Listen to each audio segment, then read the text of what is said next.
Welcome back to the deep dive.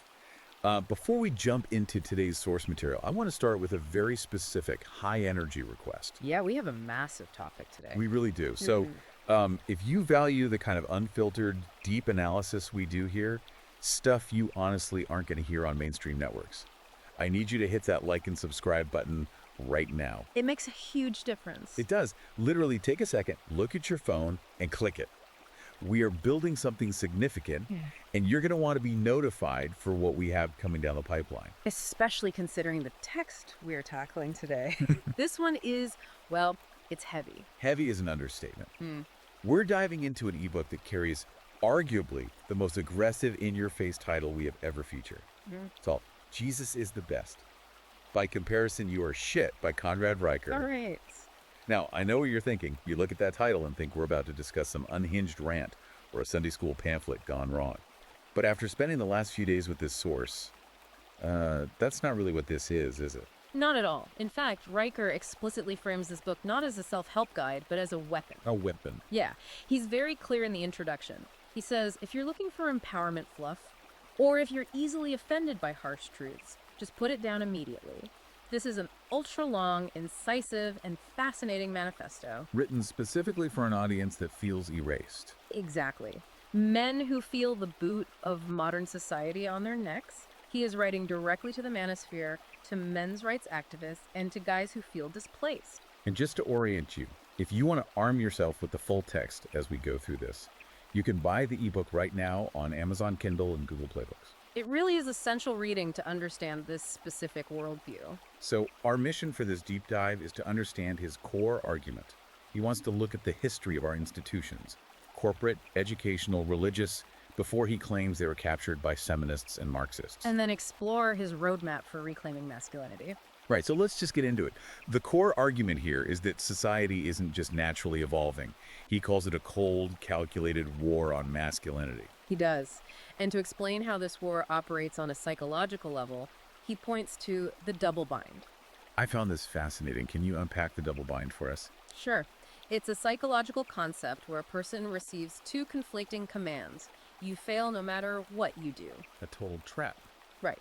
Riker argues modern men are stuck in this. Society constantly broadcasts the message to be vulnerable, be soft, share your feelings. Which sounds nice in theory. But the moment men actually do that, the trap springs. Riker claims they are immediately punished, they're labeled weak, or they get rejected in the dating market. But at the exact same time, they're still expected to be the traditional provider and protector. Precisely. You have to open up and cry, but also, why aren't you strong enough to pay the mortgage and defend the house? If you show traditional traits, you're toxic. If you don't, you're pathetic. And he says this ignores basic biological reality. He introduces this concept he calls iron. Yes, iron is his shorthand for the evolutionary hardware of men. He looks at the archaeological record and notes that 94% of ancient weapons were buried with men. 94%. Yeah. So his argument is that men are biologically wired for high-risk, high-precision tasks. They didn't just learn violence and protection, they were built for it. But that completely flies in the face of modern anthropology. I mean, you always see the Elstarka pygmies cited as the ultimate proof that gender roles are just social constructs. The best dads in the world. Right, because they spend so much time holding their infants. Riker tackles that exact example head on. He points out a detail in the data that often gets left out. Which is? That when men in this tribe step into primary nurturing roles, child survival rates actually drop, and the motor development in those children is delayed. Wow. Yeah, it's a stark claim. But his point is that ignoring biological realities doesn't create equality, it creates dysfunction. And he uses Sweden as the modern case study for this, right? With their gender-neutral parenting. Exactly. Sweden pushed hard for total sameness, banning gendered toys in preschools. And Riker cites data showing a rise in ADHD diagnoses among boys during that same period. Because boys need competition and risk. Right. He argues they aren't defective girls who just need to sit still. He even takes this into theology with the whole Eve's rib argument. This is a crucial part of his worldview. Modern interpretations say Eve being made from a rib means side-by-side equality. Riker argues it actually implies hierarchy and complementarity. Because Adam named Eve. Yes. In ancient Near Eastern culture, naming signifies authority. Riker says this head and helper structure is the design, and flipping it causes societal collapse. So if biology and theology dictate this hierarchy, how did we lose it? That brings us to segment 2, the capture of institutions. He starts with the education system. And he is brutal here. He describes modern universities as rape factories for male reputation. That is a wildly aggressive phrase. It is, but he's pointing to a very specific policy, the 2011 Dear Colleague letter from the Obama administration. The Title IX changes. Exactly. It mandated that schools lower the standard of evidence for sexual misconduct from clear and convincing to a preponderance of evidence. Which basically means 51% certainty. A coin flip. Riker argues this stripped men of due process, turning mere accusations into functional convictions that destroy a man's future. And this hostility toward boys starts way before college, according to the book. Oh yeah, he calls it campus coddling.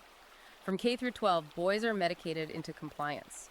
When they need wrestling mats and competition, schools give them feelings journals. But he does highlight a counter-movement, the New Male University in Florida. Yes, he frames that as a sanctuary, a place that rejects the feminist curriculum and gets back to merit and rigor. Speaking of merit, let's talk about the corporate world. Riker calls it the woke corporate coup. The DEI data he pulls here is intense. Diversity, equity, and inclusion. He cites that Stanford study, right? Yes, claiming DEI officers are 3.2 times more likely to hire based on identity than on actual merit. And this leads to what he calls the competence tax. I think a lot of guys listening will resonate with this. Absolutely. The competence tax is the idea that a man, particularly a white man, has to perform at 120% capacity just to be seen as equal to a diversity hire performing at 80%. So the playing field is actively tilted against them. Right. And Riker says this forces men into a submissive posture. He points to the male apology epidemic. Oh, like in emails? Yes. Starting every email with, sorry to bother you, or apologies for the delay, Riker says in a system that respects power, constantly apologizing signals weakness. You look like prey. So you have to stop apologizing and start stating your value. Exactly. Let's shift gears to the family unit, because he goes straight after the foundation of modern feminism here, specifically Betty Friedan. He completely deconstructs the narrative of the feminine mystique. The idea that all 1950s housewives were miserable prisoners. Right. Riker pulls polling data from that era showing that nearly 80% of married women were actually very happy. So he's saying the feminist narrative was a lie. He argues it was a projection. Elite, unhappy academics projected their own misery onto a population that was actually content. And to show the modern cost of this, he tells the story of Sarah Thompson. The Harvard MBA. Yeah, she's the ultimate corporate success story, working at McKinsey, having it all. But the book says she hits a wall of total emptiness. Corporate success felt hollow compared to motherhood, so she quits to homeschool her kids. Which feminists might call a waste of potential. But Riker calls it an upgrade, trading fickle prestige for lasting meaning. The darker side of this, though, is what happens when the traditional family breaks down entirely. He digs into the fatherless epidemic. The statistics are alarming. He notes that 40.7% of U.S. births are to unmarried women. And he draws a direct line from that to crime and poverty. He does, but interestingly, he doesn't just blame deadbeat dads. He blames the deadbeat system. Exactly. He argues the welfare state intentionally replaced the husband. If the government provides the housing and the check, the biological father is obsolete. It makes people dependent on the state instead of a family structure. Right. And for the women pushing this independence narrative, he critiques what he calls the eat, pray, love syndrome. That's a great phrase. It frames modern female independence as a journey straight into loneliness. You get the temporary high of traveling the world, but you lose the stability of a family. Okay, we need to talk about the sexual marketplace, because this is where the red pill concepts really take center stage. The dating dynamics chapter is brutal. He brings up the OkCupid data. Where 80% of women are competing for the top 20% of men. Yes. Mathematically, it makes no sense, but female perception filters out the majority of average guys. And this creates the Tinder widow. Right. These are the men who play the nice guy role, the beta orbiters. Yeah. They validate, they listen, and they get ghosted. Meanwhile, the men who show dominance and indifference win. Exactly. The book argues women biologically want conquerors, not equals. But for the guys who aren't in that top 20%, getting ghosted constantly, they often turn to pornography. And Riker goes absolutely nuclear on porn. He calls it the porn paradox. He describes it as behavioral cocaine. Behavioral cocaine? It completely hijacks the male reward system. You get the dopamine of a sexual conquest with zero effort. But he ties this to a bigger agenda, doesn't he? He does. He argues that sex-positive feminism actually pushed porn into the mainstream, specifically to weaken men. To pacify, though. Yes. If you're sedated by screens, you aren't building, you aren't leading, and you aren't fighting back. So his solution is the 90-day reset. No porn, no masturbation for 90 days.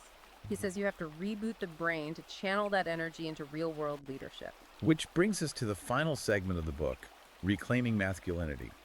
And he starts with religion. Specifically, what he calls the castrated church. Right. He is not a fan of the modern church prioritizing feelings and inclusivity. Not at all. He thinks they abandon apostolic succession. He rejects the hippie Jesus entirely. The gentle teacher with the lamb. He says that's a fabrication. The book depicts Jesus as the ultimate alpha male, a disciplined, confrontational warrior who braided a whip and didn't ask for permission. And that leads to his final roadmap for men, the Red Pill Trinity.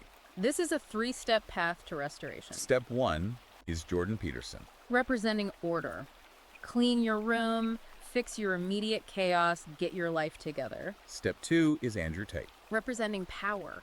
Seizing control of your finances and your mindset and being unapologetic about it. And step 3 is the Bible. Representing purpose, because order and power are dangerous if they aren't directed toward a higher moral mission. It's a very clear framework. It is. And his final call to action is basically a demand. Stop apologizing. Build businesses. Added weights. Lead the family. Reclaim the space you've been told to vacate. So, stepping back, Jesus is the best.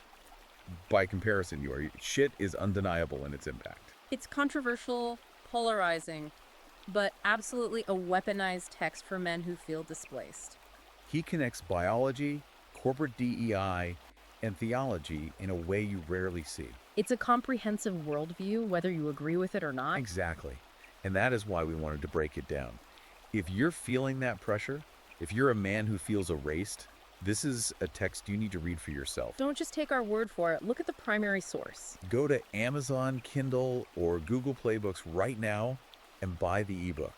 It's incredibly long and detailed, and we only scratch the surface of the data he provides. And you should also follow the author directly. He's at Conrad Enriker on Substack. Yes, at Conrad Enriker on Substack. He posts weekly truth bombs there, so if you want to keep up with his analysis, that's the place. Highly recommend it. And hey, before you close out the app, please like and subscribe to our show. It helps us continue doing these deep dives into massive controversial sources. We really appreciate the support. Now, we'll leave you with a final thought to mull over. Riker talks extensively about how modern society suppresses male aggression and risk-taking. Medicating it away or penalizing it in the workplace. Right, but if aggression is just energy, and energy cannot be destroyed, only transferred, where does all that suppressed male energy actually go? If men aren't allowed to channel it into building, protecting, or leading, does it just disappear? Or does it curdle into something much darker? That is a terrifying question. Something for you to explore on your own. Thanks for joining us, and we'll see you in the next deep dive.